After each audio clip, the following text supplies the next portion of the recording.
The sun was bright that Saturday afternoon. Benson, a billionaire known for his calm charm and quiet generosity, stepped out of the grand supermarket in the heart of Lagos. His driver was waiting with the car, but something made Benson pause. Maybe it was the warm air or the smell of roasted corn across the road. Or maybe, just maybe, destiny had decided to play its hand. As he adjusted his sunglasses and scanned the crowd, a soft voice pulled his attention. "Excuse me, sir. Please, can you help me with some money for food?" Benson turned, his breath caught in his throat. She stood barefoot, her clothes slightly torn, her long black hair messy but beautiful in its natural way. Her skin was dark and glowing under the sun. Her big, tired eyes looked into his, and in that moment, Benson felt something strange. His heartbeat slowed, then raced. He had seen many women in his life, models, celebrities, even daughters of presidents, but none had hit him like this. "I'm sorry," he said, struggling to speak. "I don't have cash on me right now. Let me just go to that ATM over there and withdraw. Please wait here. Don't go. I'll be right back." She gave a small nod. "Okay, sir. Thank you." He turned quickly and hurried to the ATM across the street. It wasn't far. He kept looking over his shoulder, afraid she might disappear. He typed in his PIN and withdrew several notes. Then he rushed back. She was gone. "Wait, no," he muttered, turning in all directions. Where did she go? Benson checked behind cars, peered into corners, even walked around the block, but she was nowhere. It was like she had vanished. He finally stopped near his car, completely out of breath. "She should have waited," he whispered. "Why didn't she wait?" Back home in their luxury mansion in Banana Island, Benson walked in looking quiet and distant. "Welcome, my son," his father said, standing up from the grand leather couch. "How far about the wedding plans with Chief Okafor's daughter? The engagement is next month. I hope you're taking it seriously." Benson didn't answer. His father frowned. "Benson, I'm talking to you." He dropped the cash he was still holding on a table and sighed.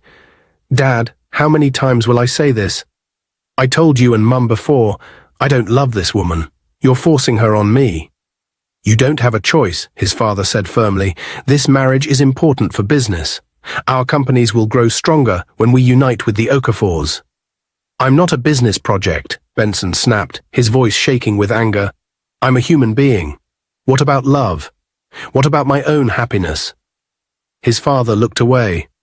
"Love doesn't build empires, wisdom does." Benson turned and walked away. Later that night, he sat alone in his room, staring at the ceiling. All he could think of was that girl. The way she had looked at him, the pain in her eyes, the beauty in her sadness. "God," he whispered, "please let me see her again. Just one more time." He didn't even know her name. The next morning was hot and dry. Benson sat in his home office, staring at a half-open file. His mind wasn't on the documents. No matter how much he tried, he couldn't stop thinking about the girl from the supermarket. Her eyes, her voice, the way she disappeared without a trace. It was strange how someone he met for less than 5 minutes had now taken over his whole mind. Just then, his phone rang. It was a call from one of his construction workers at his new building site on the mainland. "Hello, sir," the man said. "Good morning. Sorry to disturb you this early." Benson replied, "What's wrong?" "Sir, something strange happened today." "What happened?" Benson asked, already feeling tense. "One of the men went to check Block C this morning and found a woman sleeping there, on the floor, sir." "A woman?" Benson repeated slowly. "Yes, sir, a young woman. She was inside one of the empty rooms with no windows. She looked tired and sick. We've tried to tell her to leave, but she keeps begging to stay. She said she has nowhere to go. We're not sure what to do. That's why I said I should call you." Benson's heartbeat picked up. Something in his chest stirred. "Did she say her name?" "No, sir, but she's beautiful. Dark skin, wearing a torn white dress." Benson's heart skipped. "Wait," he said. "Don't do anything. I'll be there in a few minutes." He grabbed his car keys and drove fast to the site. His mind was racing, his hands tight on the steering wheel. When he arrived at the site, he didn't wait for greetings. He walked straight to the block the workers pointed at. There she was, sleeping on the floor, curled up like a child. His heart jumped. It was her, the same girl who asked him for money, the same girl who disappeared before he returned. Her eyes were closed, her hair a little messy, her dress still the same torn white. Her face looked calm but weak, like someone who hadn't eaten well in days. He stood there, just looking at her. After a while, she slowly opened her eyes. She saw him standing at the door. She sat up quickly, surprised, confused. Then her eyes widened. "You, sir?" she said in a small voice. Benson stepped closer. "It's you." She stood up in panic. "I'm sorry. Please don't send me away. I don't have anywhere else to go. I didn't mean to cause trouble. I just wanted a place to rest. I'll go soon. I'll try to find somewhere else. Just give me a little time, please." Benson looked at her, stunned. Her voice, her pain, her honesty, it hit him hard. "No," he said quietly, shaking his head. "I won't let you stay here." Her face dropped. "Please, sir." He raised his hand gently. "This place is dangerous. There are no walls, no protection. Anything could happen to you here. It's not safe." She nodded slowly, tears still rolling down. "I understand. But," he said, "you'll come home with me." She blinked in shock. "Sir? I'll take you home. You can stay in my guest room. Help around the house. You can stay until you're strong enough to start something for yourself." She looked up at him, her lips trembling. "Sir, are you serious?" "Yes," he said firmly. "I couldn't help you yesterday. I'm not missing this chance again." For a moment she just stared at him, then suddenly bowed low in gratitude. "Thank you, sir. Thank you so much. May God bless you." "What's your name?" he asked as they walked toward the car. "Zara," she replied softly. "That's a beautiful name." They entered the car, and as he drove, Benson felt a strange peace in his heart. The girl he thought he had lost had returned. The next morning, the mansion kitchen was warm with the soft aroma of jollof rice. Zara stood by the cooker in a simple blue dress that Benson had given her. There was peace in her eyes. This was the first time in a long while she felt like a human being again. She had slept in a real bed, taken a proper bath, and now she was doing something she loved, cooking. Even if this peace didn't last forever, at least she would enjoy it while it did. She didn't hear the footsteps at first, but she felt someone watching her. When she turned around, her heart almost jumped. A woman stood at the kitchen entrance. Her makeup was heavy, her fake lashes long, and her gold heels clicked as she stepped in. She looked like she came straight out of a fashion magazine. Zara stared at her, confused. The woman's voice was sharp. "Excuse me, who are you?" Zara swallowed. "Good morning, Ma. I'm just cooking." "Cooking?" The woman's voice rose. "In my man's house?" Zara froze. "I'm sorry?" "I said, who are you, and why are you in Benson's house, wearing someone else's dress and acting like you live here?" Zara looked down. "Mr. Benson brought me here. He said I could help in the house. I've been staying in the guest room." The woman's face turned red with anger. "I'm Juliet," she said proudly, "Benson's girlfriend, and I don't remember him telling me anything about bringing in strays from the street." Zara stepped back. "I'm sorry, I didn't mean to—" Juliet cut her off. "Let me guess. You met him on the road, gave him your sad little story, and now you're living in his mansion. Cooking in his kitchen like you're the wife." "No, Ma, it's not like that." "Don't lie to me," Juliet snapped. "You poor girls are all the same. Hungry, desperate, and pretending to be innocent so you can trap rich men. You think I haven't seen your type before?" Zara's eyes filled with tears. "I'm not here to trap anyone. I just needed somewhere safe to sleep. That's all." Juliet rolled her eyes. "Safe? Please. You're not fooling anyone. You're not here for safety. You're here for a husband. And I'm telling you now, stay away from Benson." Just then, Benson walked in from the living room, hearing Juliet's voice echo through the house. "Juliet," he said, stepping toward the kitchen. "What's going on?" She turned to him immediately. "Benson, who is this girl, and why is she cooking in your kitchen like she's your housekeeper? Or worse, your girlfriend?" Benson looked at Juliet. "I told you about her yesterday. She's the girl I met outside the supermarket, the one who asked me for help." Juliet frowned. You brought her to your house?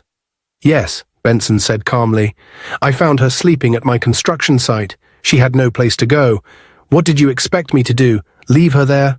Yes, Juliet shouted. Why is that your business? You don't know her. She could be a thief, a liar, anything. You just brought her into your house like she's your sister. She's not a thief, Benson said firmly. She's someone who needed help. Juliet laughed bitterly. You're defending her now. You've known her for what? 2 days.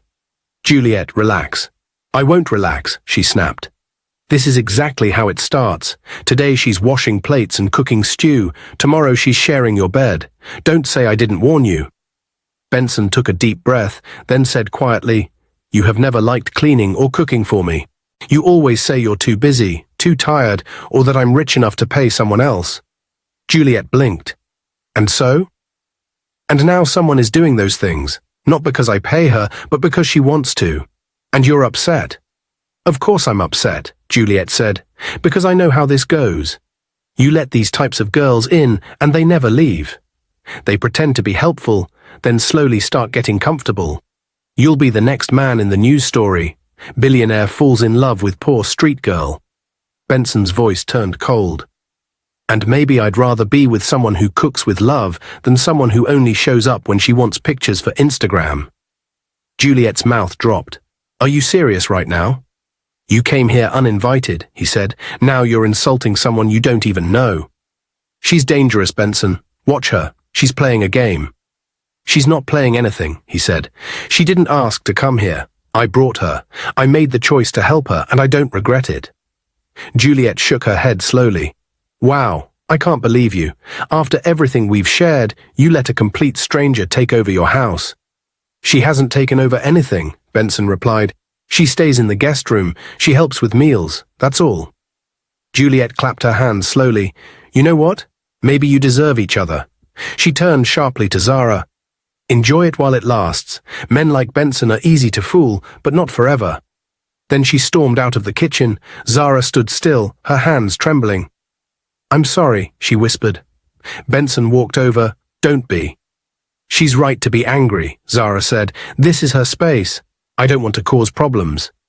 She lost her right to be angry the moment she insulted you. Zara looked at him. Why are you doing this for me? Benson didn't answer immediately. He stared at her. Because you reminded me that kindness still matters, and maybe I need more of it in my life. Zara gave a small, sad smile. Now, he said, changing the topic, is the food ready? Because after all that drama, I'm starving. She laughed softly and nodded. Yes, sir, it's ready. Good, he said. Let's eat. Later that evening, Benson's phone rang again. It was his father. Good evening, Dad. His father didn't waste time. So Juliet came here crying this morning. She said she met a strange girl in your kitchen, wearing your clothes and cooking like she owns the house. Benson closed his eyes. Dad, is that why you're calling me? His father sounded firm. Answer me, Benson. Who is that girl? And why is she living in your house? Benson frowned. Dad, the person Juliet saw is not my woman. I don't have anything with her. She's just someone I helped from the street. She had no place to go. I brought her in to help around the house and get back on her feet. Benson, his father said calmly, I didn't say you should not help anybody. That's not the issue. I'm only saying be careful. Some girls nowadays are dangerous. They look innocent today, and tomorrow they're the reason your business crashes. Just be careful. Benson replied, Dad, I know what I'm doing. Juliet has no right to come to your house and start reporting me like I'm a child. His father sighed. You know Juliet loves you. She's just scared of losing you. And she's worried because this whole wedding plan is dragging too long. Benson rolled his eyes. Dad, with all due respect, that wedding is none of my business right now. I have over 6 building projects I'm managing. I don't have time for fake love or family alliances. I'm not marrying someone just because her father is your friend. Watch your tone, young man, his father snapped. This marriage is important to both families. It's not just about you. Benson stood up. Then go ahead and marry her yourself, since it's not about me. I'm not interested. I won't marry someone I don't love. His father paused. So is it this street girl you're falling for? Benson laughed. Dad, this conversation is over. I need to rest. We'll talk later. He ended the call without waiting for a reply.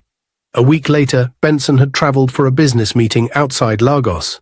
He was expected back that same evening. Zara remained in the mansion, keeping everything clean and organized just like he asked.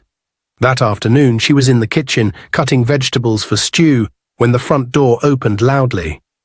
Zara paused. She wasn't expecting anyone. Juliet walked in like she owned the house. She looked around and frowned. "So you're still here?" Zara swallowed and greeted quietly. "Good afternoon, Ma." Juliet folded her arms. "You're very stubborn, aren't you? I thought by now you'd be gone." Zara looked down. "Please, Ma, I'm just doing my duties till Mr. Benson comes back," Juliet hissed. "Duties? In my man's house?" "No shame. Anyway, since you're acting like a maid, come and wash my clothes." Zara blinked in surprise. "Ma, but I'm busy right now. And besides, there's a washing machine in the laundry room." Juliet stepped forward and shouted, "Did I ask you to explain? I said go and wash my clothes. They're outside at the corner of the compound." Zara hesitated. "Please, let me just finish cooking. I need to prepare his food before he returns." Juliet raised her hand in anger. "Will you shut up and do what I said? Wash those clothes before I change my mind. If not, you'll be out of this house before my man returns." Zara was shaking. "Ma, please, you don't have to insult me." Juliet laughed wickedly. "Insult? I haven't even started. You poor village girl, very ugly thing. Just look at you, your dry skin, your big eyes, your worn-out slippers. Dirty thing. I don't even know why you're still in this house. Maybe Benson has lost his mind." Zara's lips trembled, but she stayed silent. "Let my man come back," Juliet continued. "You will leave this house today. I promise you. You will pack your things and go back to wherever you crawled out from." Zara walked slowly toward the backyard, her eyes filled with tears. She picked up Juliet's clothes, even though they didn't look dirty, and went to the side of the compound. Juliet sat on the couch, scrolling through her phone with a proud smile. "Rubbish girl," she muttered, trying to act like a queen. "We'll see how long you last." Benson's car pulled into the compound just as the evening sun dropped low in the sky. He had returned earlier than planned, wanting to surprise Zara with her favorite fruit salad. He had even bought a small gift for her, nothing too big, just a sign of appreciation. As he stepped out of the car, he heard a sharp voice shouting from behind the house. It was Juliet. His heart skipped. He walked quickly but quietly along the side of the house. And then he stopped. Zara was bent over a small basin, hand-washing clothes that weren't even hers. Her hands were red from scrubbing. Beside her stood Juliet, standing tall, arms folded, watching like a prison guard. "I said wash it again, you useless girl," Juliet shouted. "Do it well, or do you want to sleep outside today?" Benson's face changed. Zara turned quickly, shocked to see him standing there. Her mouth opened slightly, but no words came out. She looked embarrassed, like someone caught in the middle of something shameful. He looked at Juliet. "What is this?" he said quietly, but his voice was heavy. "Babe, Why is she washing your clothes by hand?" he asked. Juliet laughed nervously. "She said she likes helping out, so I gave her something to do." "Don't lie," Benson said coldly. "I heard everything." Juliet's smile faded. "So you were standing there?" "Yes," he said, "long enough to hear you call her dirty, useless, and a poor village girl. Long enough to see you treat her like a slave in my house." Juliet stepped closer. "Benson, don't be fooled by her sad face. These girls know how to act. I'm telling you, she's using you." "And what are you doing here?" Benson asked, his voice now sharper. "I didn't invite you. You barged into my house, insulted someone I'm helping, and tried to throw her out." Juliet's face twisted. "So what now? You're taking her side?" "I'm taking the side of truth," Benson said. "You don't live here. You don't pay rent here. You have no right to talk to Zara like that." "Wow," Juliet scoffed. "So you've fallen for her, haven't you? This street girl has now replaced me?" "Juliet," he said, "please leave." She stared at him in disbelief. "What did you just say?" "I said leave my house." Juliet's mouth dropped open. "Benson, you're throwing me out because of her." I'm throwing you out because of you, he said, because of your wickedness, your pride, your disrespect, and your fake love. I've finally seen who you really are, and I don't want that energy around me anymore. Juliet laughed again, this time bitterly. You'll regret this. One day you'll see that all she wants is your money. Maybe, Benson said, but at least she has never disrespected me or used my name to chase fame. Juliet pointed at Zara. You think you've won. Enjoy it while it lasts. You'll be back on the street soon. Zara stayed silent. Juliet turned and stormed off. Benson turned to Zara. I'm sorry. She shook her head. No, it's not your fault. I should have protected you better, he said. You didn't deserve that. I didn't come to destroy anything, she said softly. I only wanted peace. I know, he replied, and now you'll have it.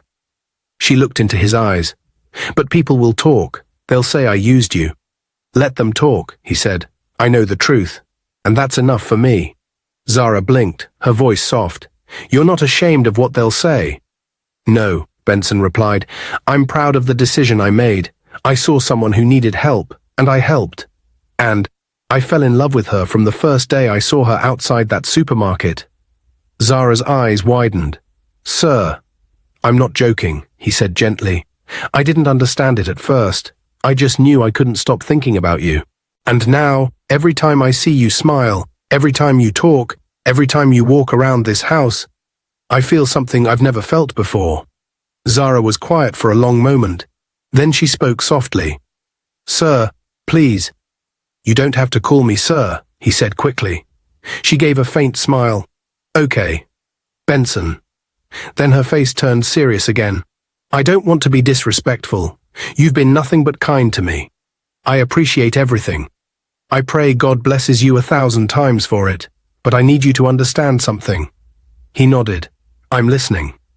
I'm not ready for love, she said. I'm not even ready for myself yet. I came here broken. I'm still trying to find who I am. What I need now is to work, save up some money, and return to school. That's all. That's my dream. Benson didn't say anything for a while. Then he nodded. It's fine, I understand. Zara looked up at him, unsure. You're not angry? No, he said. How can I be angry at someone for being honest? Love isn't something you force. It has to come from the heart. And if your heart is focused on something else, I'll respect that. You still want to go back to school? He asked. Yes, she replied. It's the one thing my mother always wanted for me. She used to say, even if the world turns its back on you, your education will stand by you like a good friend. I want to fulfill that dream. For her. And for me. Benson nodded. What do you want to study? Mass communication, she said. I love writing, and I like talking too. I want to work in media, maybe one day become a voice people listen to. He smiled. You already have a voice worth listening to. She looked at him with a soft laugh. You just like encouraging people. I mean it, he said, and I'd like to support that dream. She looked unsure. You've done enough already.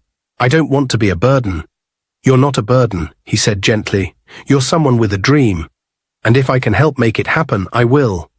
Not because I expect love in return, but because I believe in you. Zara blinked back tears and nodded. Thank you so much, sir. Truly. He smiled. We'll talk more tomorrow. Zara was in the kitchen chopping vegetables, preparing soup for dinner, when the doorbell rang. She rushed out to answer it. When she opened the door, she was surprised to see a graceful older woman standing there, dressed in elegant lace and soft gold jewelry. Her smile was warm, and her presence filled the doorway with quiet authority.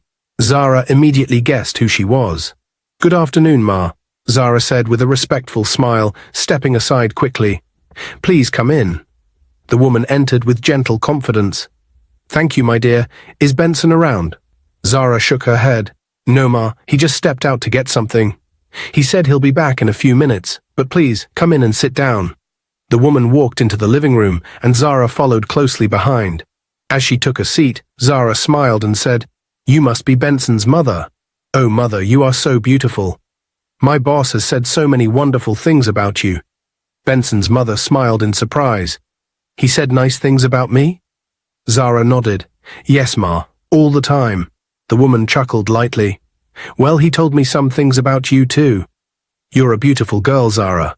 And very polite. Zara blushed. Thank you so much, Ma.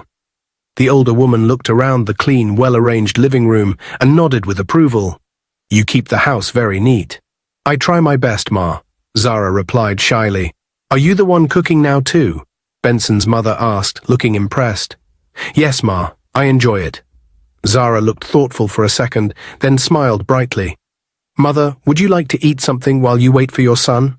The woman shook her head gently. Oh no, don't worry, I'm fine. Please, Ma, Zara insisted politely. Let me make something for you. It won't take long. Benson's mother laughed softly. All right then, just something light. Zara rushed back into the kitchen and opened the fridge. She already knew from Benson that his mother loved fried rice. Thankfully, she had chopped the ingredients earlier that morning, planning to cook the dish the next day. Since the ingredients were ready, she moved quickly. In a short while, she returned to the living room, carrying a neat tray with steaming fried rice, golden chicken, sweet plantains, a chilled bottle of water, and a clean glass. Mother, she said gently, your food is ready. The older woman looked surprised. You made this so fast? I already had the ingredients sliced earlier, Ma. I just added the finishing touches. She set the tray on the side table and smiled. My boss told me this is your favorite. Fried rice with grilled chicken and plantain. I hope I got it right. Benson's mother chuckled, deeply touched. So he told you that? Yes, Ma. I remember everything he says. The woman began to eat, and her smile widened with every bite. This is delicious, Zara. Thank you, Mother. After you finish, I'll also give you a nice pedicure. Wash your feet for you. My mum used to say the feet of a good mother should always feel rested. Benson's mother looked up, stunned. You want to wash my feet? Zara nodded. Yes, Ma. I'd be honored to. You raised someone as kind as Benson. I respect you greatly. There was silence for a moment. Then the older woman said softly, Zara, you are rare. Thank you, Ma. After eating, Zara brought a bowl of warm water and helped her remove her shoes gently. She washed her feet carefully, dried them with a clean towel, and rubbed lotion across her ankles. All the while, Benson's mother watched her closely, not as a servant, but as someone deeply genuine. Benson stepped into the house. He expected to find Zara, but instead he was surprised to see his mother sitting alone in the living room, looking calm and thoughtful. Mum, he said, walking closer, what are you doing here? She looked up and smiled. Welcome, my son. He sat beside her. You didn't tell me you were coming. I wanted to see things for myself, she said quietly. Benson raised an eyebrow. What do you mean? She took a deep breath. Juliet came to my house. She cried, shouted, and complained about you. She said you brought a strange girl into your home, that the girl was trying to steal you from her. She begged me to come and talk to you, to come and drive Zara away. Benson's face grew serious. So that's why you came? At first, she said. Yes. He shook his head. I should have known. Juliet is always looking for sympathy. His mother smiled. But when I got here, I met Zara. And I changed my mind. Benson looked at her, surprised. She's a treasure, his mother continued, respectful, kind, gentle, caring. Everything a real man needs. The moment she opened the door and called me mother, with that bright smile, I felt it. Her heart is pure. Her words are clean, even the way she served me food, the way she washed my feet. I haven't seen that kind of humility in years. Benson smiled. You see? I told you that you would like her when you meet her, but you didn't believe me. I believe you now, his mother said. He leaned back and sighed. Mother, I love this girl. From the moment I saw her outside that supermarket, something in me changed. I didn't understand it at first, but now I know. She's the one. She didn't ask for love. She didn't even accept it when I told her how I felt. She only asked for safety, peace, and a chance to stand again. That's real. His mother looked into his eyes and saw the truth. I'm done with Juliet, Benson said firmly. I never loved her. Dad was the one who forced her into my life. He kept talking about her father's business, the family alliance, the future deals. But I'm not a business project. I'm a man. And I want to be with someone who values me for me. His mother nodded slowly. Please, Mother, Benson said, talk to your husband. Talk to Dad. Help me end this Juliet chapter once and for all. I don't want that spoilt girl in my life anymore, not even near it. His mother reached out and touched his hand. I will talk to him. Leave that to me. Juliet may have money, but she lacks character. I don't want a daughter-in-law who will look down on others and bully people behind closed doors. That's not the kind of woman I raised you to marry. Benson smiled. Thank you, Mother. 2 days later, Juliet came again. Uninvited, angry, dangerous. She marched into the mansion like she owned it, her heels hitting the floor hard. Benson was in the living room, sitting calmly. He looked up the moment he heard her loud voice. So this is it, Benson, she shouted. You really chose that poor dirty beggar over me? You let her take my place? Benson stood up and looked at her without saying a word yet. But Juliet wasn't done. I told you to choose between me and that lowlife, and you ignored me. You think I'm joking? If you don't fix this now, I'm done with this relationship for good. And not just that, I'll tell my father to cut all ties with your father. Business, contracts, everything gone. You know what that means, don't you? Still, Benson didn't speak. Juliet's voice became louder now. I even went to your mother, she hissed. I begged her to help me talk to you. She promised me she would. But I never heard from her again. What kind of foolish family is this? Useless people who let some street girl turn their heads. That was it. Benson's eyes changed. Juliet, that's enough, she smirked. Or what? You'll send me out? Go ahead. He didn't blink. You just insulted my mother, a woman you claim to respect, a woman who gave me life. You called my family foolish. That's the last straw. She rolled her eyes. You're acting like that Zara girl is royalty. Benson, wake up. She's nothing. No family, no background. Just a common nobody. He smiled coldly. And you're everything wrong with wealth. You think money makes you better than others. You use it to look down on people. You insult, you bully, you brag. Juliet, go and marry your father. Since both of you believe money is everything, go and be his business partner and leave me alone. Her face twisted with shock. You're choosing that girl over me. I'm choosing peace, he said, and you're the opposite of peace. I don't love you. I never did. It was Dad who forced that relationship, not me. And from today, it ends. Forever, Juliet hissed. You and your foolish, lazy father will hear from us. I'll make sure your whole family suffers for this. She turned and stormed out of the house. That evening, Benson's mother was sitting in the living room when her husband stormed in angrily. Juliet called me, crying, complaining. She said Benson has ended their relationship completely. That he's now fully involved with that street girl. And you were supposed to help her talk to him. She said you refused. His wife raised an eyebrow. And because of that, you came home angry. He pointed at her, frustrated. Juliet also said if Benson doesn't return to her, she'll beg her father to pull out of all our business. All of it. Do you know what that means for me, for the company? It could destroy everything. She didn't flinch. So you're home because Juliet threatened you. She didn't just threaten me, she embarrassed me, he snapped. I've been defending her to everyone. Now she's calling me to complain that my son is choosing a nobody over her. His wife folded her arms. And what exactly do you want me to do about it? Talk to Benson, he shouted. Talk to that girl he brought into his life. If we lose Juliet, we lose her father too. That means business contracts, deals, all gone. You know what that will do to our company. She shook her head slowly. And here I was thinking you came because you cared about your son's happiness. But no, you're only thinking about your business. As usual. He stepped forward. This is not a small thing. She raised her hand. Let me speak. He paused. She took a deep breath.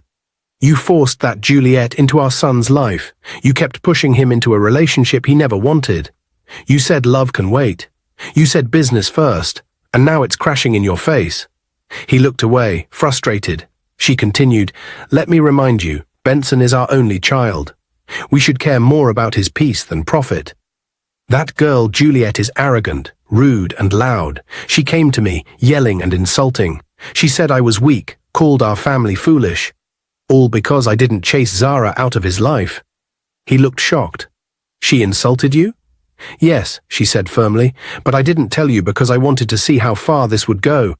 That girl has no manners. All she has is money and a spoiled mouth. And Zara, she continued, that girl is different. She treats everyone with respect. She has brought peace to our son's life. She helps around his house. She's the kind of woman who builds a home, not breaks it. He sighed. So what are you saying? I'm saying let Benson choose. Let him follow his heart. Juliet is not the one for him. You know it, I know it. He rubbed his forehead. But what about Juliet's father? We've done business for years. He trusts me. If he pulls out... She cut him off. Are you willing to trade your son's happiness for a few more business deals? Are you really ready to sacrifice his future just to stay in Chief Udo's good books? He didn't reply. You're always talking about legacy, she said. Well, our son is the real legacy. Not money, not deals, not fake alliances. His phone suddenly rang. He looked at the screen and sighed. It's Chief Udo. He answered. Hello, Chief. Yes, I'm fine. Yes, Juliet told me. Okay, tomorrow morning? Yes, sir, I'll come to your house. No problem. He ended the call and looked at her. He wants me at his house tomorrow. He said we need to talk. She nodded. Good. Go and hear what he has to say. But please, when you get there, don't go as a man desperate to keep business. Go as a father protecting his son. He nodded slowly, thoughtful now. This time, I'll speak the truth. The next morning, Benson's father arrived at Chief Udo's mansion right on time. He was led into the grand sitting room, where Chief Udo, Juliet's father, was already waiting. Chief Udo stood and shook his hand. Ah, my friend, thank you for coming. Benson's father nodded politely. Good morning, Chief. They sat down. Chief Udo didn't waste time. I believe you already know why I called you here. I do, Benson's father said calmly. Chief Udo sighed and leaned back. Your son is making a big mistake. Juliet is heartbroken. She came crying to me. She said he ended things and now spends all his time with a girl from the street. Benson's father stayed silent. Chief Udo went on. Now listen, this union between our families was not just for romance. It was a strategic move. We've done great things in business. We plan to join our children so that we can build an even stronger future. But now your son is throwing everything away for a poor girl with no background. Benson's father finally spoke. Chief, I came here today not to beg. Not to defend my son either. I came to tell you something important. Chief Udo looked surprised. I'm listening. My son's happiness matters more to me than any business deal. Juliet is not the woman he wants. And I've finally accepted that. Chief Udo frowned. Are you serious right now? Yes, he said without blinking. I forced him into that relationship. I thought I was being wise. I thought joining our families would make us stronger. But I was wrong. Juliet has no respect for him, or for my wife. She's proud, hot-tempered, and rude. She threatened me. She insulted my family. And my son doesn't want her. That's the truth. Chief Udo sat up. So you're ending everything? Just like that? I'm ending the pressure, Benson's father said. I want peace in my home. I want my son to marry someone who brings him joy, not stress. Chief Udo's face changed. You'll regret this. I promise you. You're choosing a beggar over my daughter. I'm choosing my son, he replied.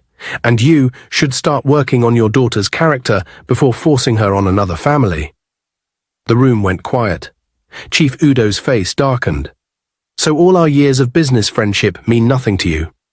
They mean something, Benson's father said, but not more than my child's future. If you want to withdraw your partnership, so be it. But I will not sacrifice my son's life for deals and contracts. Chief Udo replied, You will regret this. Benson's father nodded. Maybe. But I'd rather regret a lost deal than regret destroying my son's happiness. Without another word, he turned and walked out of the mansion with his head held high. For the first time in years, he felt like he had made the right choice, not for business, not for image, but for love and family. As he got into his car and closed the door, he whispered to himself, My son deserves peace, and I will protect it, even if I stand alone. It was a quiet Sunday evening. Benson and Zara sat on the balcony of his house, watching the sunset. Benson looked at her for a while, then gently took her hand. "Zara," he said softly. She turned to him, her smile sweet and shy. "Yes, Benson?" He knelt down, surprising her. From his pocket, he brought out a small velvet box and opened it. "I love you, Zara. I loved you from the moment I saw you outside that supermarket. And every day since then, you've shown me what peace, strength, and real beauty look like. I want to spend the rest of my life with you. Will you marry me?" Zara gasped, her eyes filled with tears. She didn't speak at first. She just looked at him, heart pounding. Then, in a quiet voice, she said, "I've loved you too, Benson." He looked up, shocked. "You have?" She nodded. "Yes. From the day I saw you at the construction site, when you came to check who was sleeping there, I saw the way you looked at me, and my heart whispered, 'This man is different.' But I didn't want to say anything. I didn't want you to think I was after your money." Benson smiled, tears in his eyes. "You don't know how happy I am to hear that." She laughed gently. "Yes, I'll marry you." He slid the ring on her finger, and they hugged tightly. It was a moment they would never forget. A few weeks later, Benson helped Zara enroll into university. She chose mass communication, just like she always dreamed. She studied hard, worked smart, and never allowed pride to change her. Meanwhile, across town, Juliet sat in her father's house, quiet and thoughtful. Chief Udo had called her into his study earlier that week. "I will not continue to tolerate all this nonsense," he said firmly. "You lost a good man because of your pride and behavior. Now you will change. You must go out, get a job, and focus on building your life. I've spoiled you long enough. It ends today." At first, Juliet wanted to argue, but something in her father's voice made her listen. And for the first time in her life, Juliet agreed. She went out, applied for jobs, and eventually found work at a marketing firm. Slowly, she started learning about humility, growth, and real strength, not from luxury, but from effort. Years passed. Zara completed her degree with honors. Their wedding was simple but elegant. The guests were happy. Benson's parents were proud, and Zara's smile that day could light up the whole world. Afterward, they moved into a new home they designed together. Their marriage was filled with laughter, teamwork, understanding, and deep love. No pride, no secrets. Just peace. Zara opened a media company 2 years later. She hired young people from the streets, just like she once was. She never forgot her past, and it made her kinder, stronger, wiser. And Benson remained her #1 fan, partner, and best friend. They lived happily ever after. Dear viewers, what lessons did you take away from this dramatic tale? We'd love to hear your thoughts in the comments below. If you enjoyed the story, give us a thumbs up, share it with friends, and hit that subscribe button. Don't forget to turn on notifications so you never miss out on our latest updates. Thanks for watching and stay blessed.